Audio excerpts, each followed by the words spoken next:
오늘 말씀에 보면은 유다의 제9번째 왕이었던 아마샤라는 왕이 나오고 있습니다.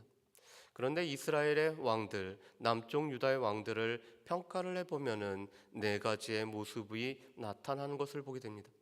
일평생 선한 왕으로 평가를 받던 왕들이 있었습니다. 우리가 살펴본 바에 따르면은 여호사밧 왕 같은 경우가 그런 예였죠. 반면에 처음에는 선했지만 마지막이 선하지 못하였다라고 평가를 받았던 왕이 있습니다. 오늘 살펴보는 이 아마샤의 부친이었던 요아스 같은 경우가 그래야 했습니다. 그가 여호와단이라는 이 제사장이 살아있을 때는 그가 늘 하나님의 말씀대로 살아갔지만 하나님의 말씀을 저버렸을 때 그의 삶이 마지막은 선하지 못했던 평가를 받습니다. 그런데 안타깝게도 오늘 우리가 살펴보는 아마샤도 동일한 평가를 받고 있습니다. 그의 삶의 모습은 처음에는 정직하였고 또한 선하다라고 평가를 받지만 그 마지막은 하나님의 선하다는 평가를 받지 못하는 왕이 바로 이 아마샤인 것을 볼 수가 있습니다. 또한 세 번째 유형은 처음부터 끝까지 악한 왕들이 나오고 있습니다. 제일 대표적인 왕은 아하스라는 왕을 들 수가 있을 것입니다. 그리고 네 번째 유형이 처음에는 악하였지만 하나님의 말씀으로 돌이킨 므낫세 같은 경우를 들 수가 있습니다. 그렇다면 오늘 아마샤가 왜 이렇게 처음에는 정직하게 행했지만 오늘 그의 삶에서 나중에는 정직하지 못하였고 선하지 못하였다는 평가를 받게 되었는지를 우리가 함께 살펴봤으면 좋겠습니다. 오늘 아마샤를 잘 설명해 주는 말씀이 2절에 나오고 있습니다. 우리 2절 말씀을 우리 같이 한번 읽어보실까요? 2절 말씀을 같이 읽겠습니다.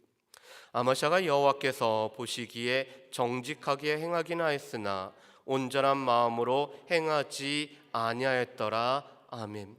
오늘 2절 말씀은 아마샤를 평가하는 말씀입니다.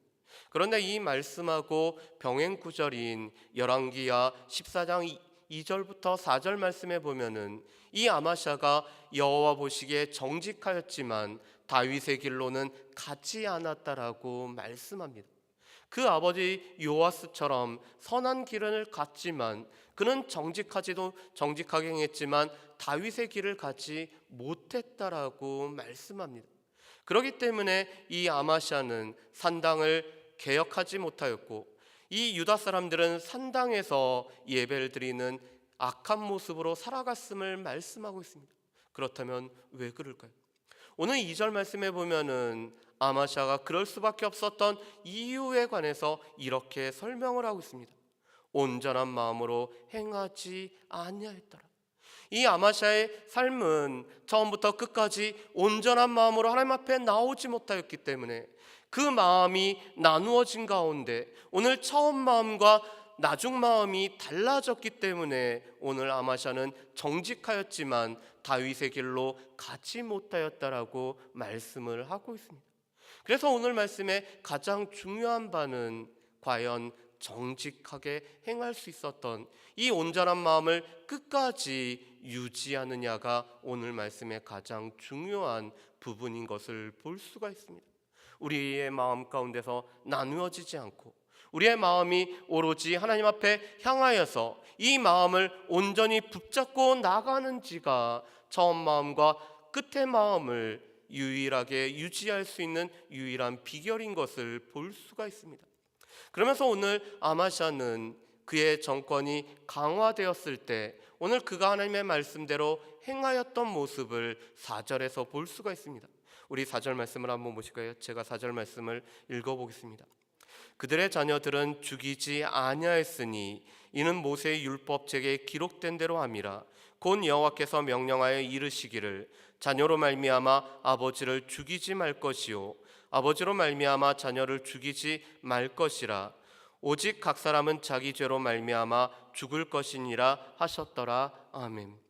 오늘 3절 말씀에 보면은 아마샤는 그의 아버지였던 부친이었던 요아스를 죽인 이 신하들을 죽였음을 보게 됩니다. 이것은 아마샤의 왕권이 강화되었을 뿐만 아니라 이 아마샤가 그 왕권을 강화시키면서 오늘 국정을 잘 운영했던 것을 볼 수가 있습니다. 아마샤의 힘이 길러지자 그 아버지를 죽였던 신하들을 오늘 죽이고 있습니다.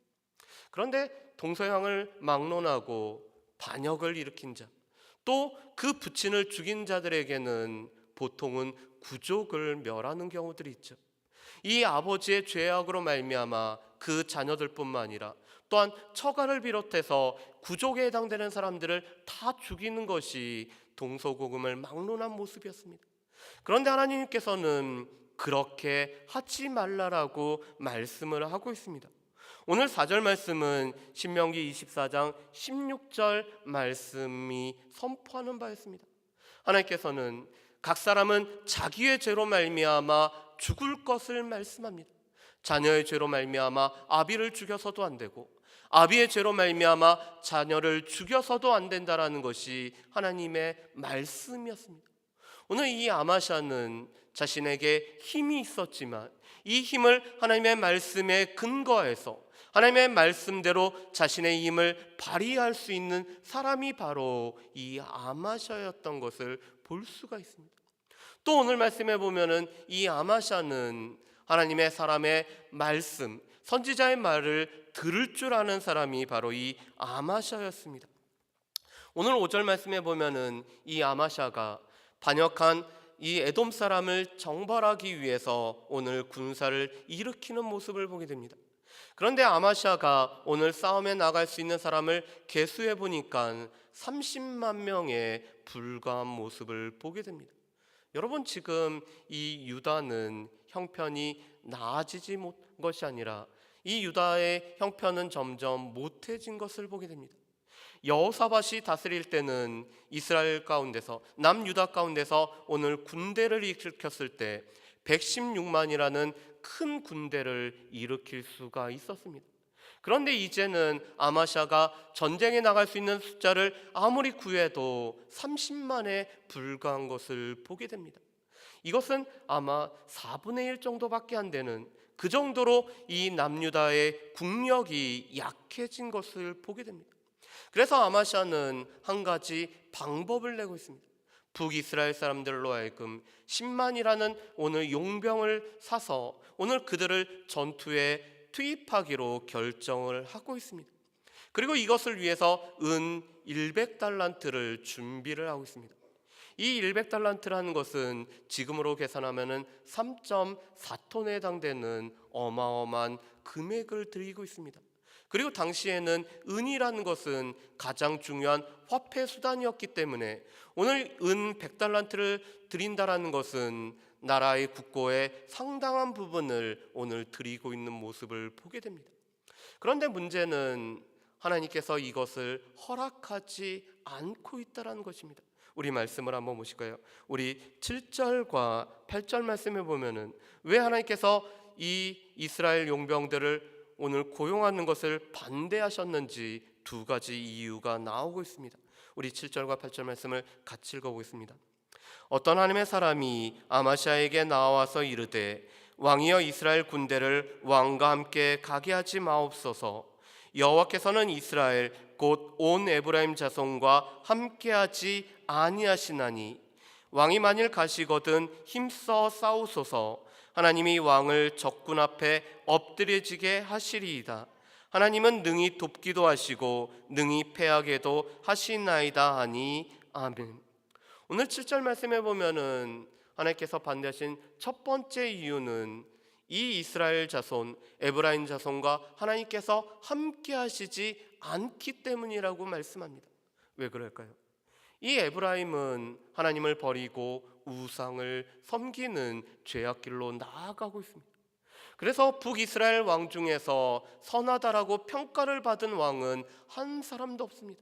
다 치우쳐서 여로보암의 길로 걸어갔을 뿐만 아니라 이 아합이 드렸던 바알을 섬기는데 늘 마음을 다했던 것이 이 에브라임 지파 북이스라엘 사람들의 모습이었습니다.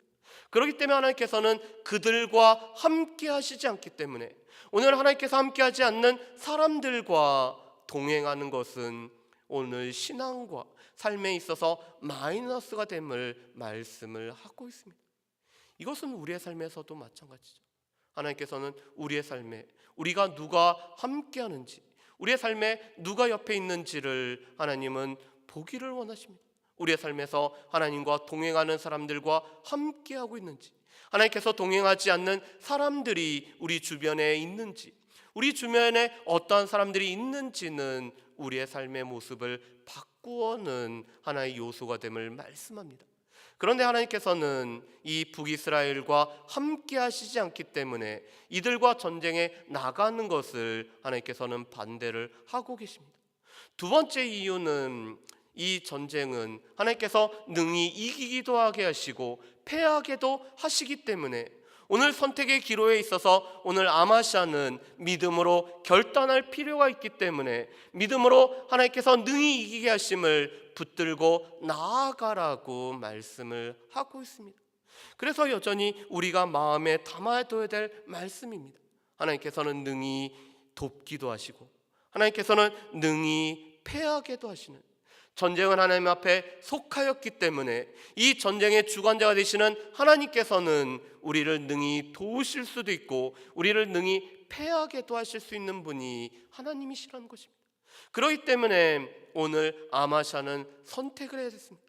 북이스라엘 사람들과 함께하고 그들과 열심히 함께 전쟁을 치르지만 하나님께서는 왕을 이 적들 앞에서 오늘 넘어뜨리게 하실지, 아니면은 하나님을 의지하여서 능히 도우실 수 있는 하나님을 바라보며 오늘 전쟁에 나아갈지 믿음으로 선택하고 결단하라고 오늘 이 하나님의 사람이 촉구를 하고 있습니다. 여러분, 그런데 오늘 말씀 가운데서 오늘 이 7절에 어떤 하나님의 사람이라고 말씀합니다. 어떻게 보면은 무명의 선지자입니다. 유명한 선지자도 아니고 능력 있는 선지자도 아니고 오늘 엘리야처럼 하나님의 능력을 나타낸 선지자도 아니고 오늘 무명의 하나님의 사람이 하나님의 말씀을 통해서 오늘 하나님께서는 이 북이스라엘 사람들과 함께하지 않고 하나님께서는 능히 이기기도 하시고 또한 능히 돕기도 하시고 능히 패하게도 하신다라는 이 말씀을 무명의 선지자가 선포했을 때 오늘 아마샤는 이 하나님의 선지자의 말을 들었다라는 것입니다. 여러분, 데살로니가 교회가 바울로부터 칭찬을 받았던 이유가 무엇이었죠?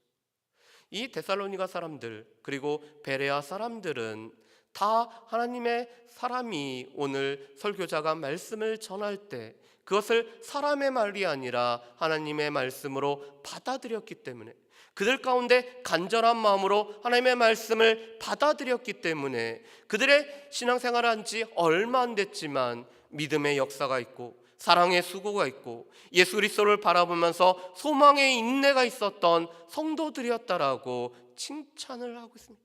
왜냐하면 하나님의 말씀을 어떻게 받아들이는지, 그들의 마음 가운데 간절함과 하나님의 말씀으로 받아들였는지 여부가 오늘 데살로니가 교회가 칭찬을 받는 요소인 것을 보게 됩니다. 그렇다면 이 아마샤는 이 말씀을 들을 때 바로 들었을까요? 오늘 아마샤도 고민이 있었습니다. 왜냐하면 100달란트나 드렸기 때문에 이 100달란트의 손실을 감수하고 오늘 이것을 해야 될지가 오늘 아마샤에게 있어서는 고민이었던 것을 보게 됩니다. 그런데 오늘 9절 하반절 말씀에 보면은 하나님의 사람은 다시 한번 이렇게 오늘 말씀을 전하고 있습니다. 여호와께서 능히 이보다 많은 것을 왕에게 주실 수 있나이다. 지금 현재 눈앞에 손실보다도 능히 도우실 수 있는 하나님께서 우리가 이 신앙에 우리가 경제적인 손실을 감수하고도 우리가 믿음으로 결단을 하면은 하나님께서는 그것보다 더 많은 것으로 채워주실 수 있다라고 오늘 말씀을 하고 있습니다. 그래서 오늘 아마샤는 이 선택의 시간에 자신의 믿음을 발휘를 하고 있습니다. 하나님의 말씀을, 하나님의 사람의 말을 따르기로 오늘 결단을 했을 때 오늘 세일 사람들을 오늘 그가 쳐서 무찔렀을 뿐만 아니라 오늘 또한 그의 삶에는 하나님께서 채워주심을 경험했다라는 것이 오늘 말씀까지의 내용입니다. 어떻게 보면은 이 아마시아가 선하다라고 평가를 받았던 내용이 오늘 13절까지의 말씀으로 나와 있습니다. 그런데 안타깝게도 우리가 내일 말씀을 보게 되면은 처음에 정직했던 모습과는 다른 아마시아의 모습을 우리가 볼 수가 있을 것입니다. 그렇다면 오늘 말씀을 통해서 우리가 알 수 있는 것은 무엇일까요? 첫 번째 알 수 있는 것은 우리 가운데 온전한 마음으로 하나님을 따르느냐가 우리를 평가하는 기준이 되고 있음을 말씀을 하고 있습니다. 우리의 마음이 나누어지지 않냐고, 우리의 마음이 처음 가졌던 그 마음대로 우리가 오로지 하나님 앞에 향하는 온전한 마음으로 살아가는지 여부가 하나님께서 우리를 평가하는 기준이 되고 있음을, 또한 우리가 주님 앞에서 정직하다라고 오늘 평가받을 수 있는 요소인 것을 알 수가 있습니다. 그렇기 때문에 우리는 무엇보다도 기도해야 될 것은 우리의 마음이 나누어지지 않냐고, 우리가 온전한 마음으로 하나님을 따르며 주의 말씀을 따르는 우리의 삶이 되게 해달라고 우리는 간절히 기도할 것이 필요하다는 것을 알 수가 있습니다. 우리가 지킬 것보다 무릇 지켜야 될 것은 우리의 마음입니다. 우리의 마음이 나누어지지 않도록, 우리의 마음이 온전한 마음으로 하나님 앞에 향하도록 우리 자신들을 위해서 우리가 기도해야 됨을 우리가 알 수가 있습니다. 두 번째로는 하나님의 말씀을 우리는 어떻게 받아들이고 있느냐입니다. 하나님의 사람의 말을 하나님께서 그 입술을 통해서 하나님께서 우리에게 주신 하나님의 말씀으로 받아들이고 있는지, 우리가 간절한 마음으로 하나님의 말씀을 받아들이고 있는지가 우리가 온전한 마음으로 살아가는 요소인 것을 볼 수가 있습니다.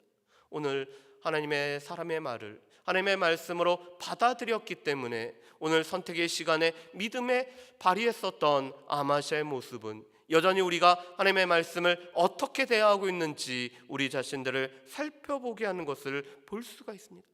세 번째로는 과연 우리 주변에는 하나님께서 함께 하시는 사람들과 함께 하고 있는지, 오늘 에브라임 자손들이 하나님과 함께하지 않기 때문에 그들과 함께하지 말라라고 오늘 하나님의 사람이 말을 했던 것처럼 우리 주변에는 어떠한 사람들이 있는지를 우리는 늘 살펴봐야 될 것입니다. 그리고 무엇보다도 우리를 능히 돕기도 하시고 능히 패하게도 하실 수 있는 그 하나님을 바라보면서 우리의 선택의 시간은 우리의 믿음을 발휘할 시간인 것을 보게 됩니다.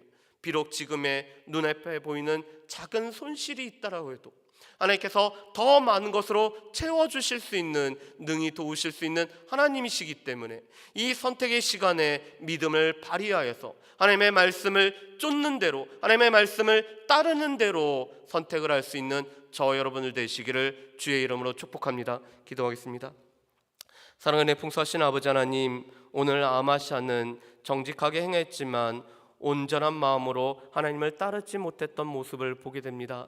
우리의 마음이 온전한 마음으로, 나뉘어지지 않은 마음으로 하나님을 따르고 있는지 우리 자신들의 마음을 늘 지킬 뿐만 아니라 살필 수 있는 우리의 삶이 될 수 있도록 주여 도우시오며, 하나님의 말씀이 선포되어질 때 간절한 마음으로 하나님의 말씀을 하나님의 말씀으로 받아들일 수 있는 우리의 삶이 될 수 있도록 주여 도와주옵소서. 우리 주변에 하나님과 동행하는 자들이 함께 할 수 있도록 도우시오며, 우리가 작은 손실이 있지만 능히 돕기도 하시고 능히 패하게도 하시는 그 하나님을 바라보면서 믿음의 선택을 할 수 있는, 믿음으로 나아갈 수 있는 우리의 삶이 될 수 있도록 주여 도와주옵소서. 감사드리오며 예수님의 이름으로 기도합니다.